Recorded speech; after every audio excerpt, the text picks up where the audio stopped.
আসসালামু আলাইকুম এভরিওয়ান, কেমন আছো? আশা করি সব ভালো আছো আর তোমার তানার দোয়া আল্লাহ আমরাও খুব ভালো রাখছো। উঠিলাম আমি ঠেইন কৌসাই যাইতাম খানো, যাইতাম তিনসুকিয়া, হইলাম তে যাই ভিডিও করিয়া করিয়া।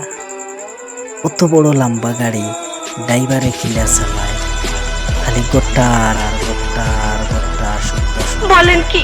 আচ্ছা ফালাই মার আমি আসলাম বুয়াত, থামাই গেছি বগদাদ। বগদাদ থামাই আন্দার কিছু দেখা যায় না, আর তোরে ভাই আমার ভালো লাগে না। ও ভাই গুছা করে উঠিছি, দেখি বগদাদ বার হয়ে গেছি। ভিডিওটা দেখো, আমরা লোকে কিতো হইল ওখান বুঝো। আইসি আমরা নিউ হারিয়ানা, ট্রেনর মাস্টারে কয় আরি ভাই আগে দিয়ে যাওয়া যায়, বলেন কি। আমি কইলাম কিতার লাগি যায় না, আমারে কইল সামনে 10 ভাঙ্গিয়া পড়ছে, এগুলো উঠানি যায় না। আমি কইলাম এখন কি হবে, আমারে কইল বুয়া পাস করতে হবে। আবার বললাম রাম ট্রেন থাকি, ইটাও তো মানুষের ইবা খান থাকি।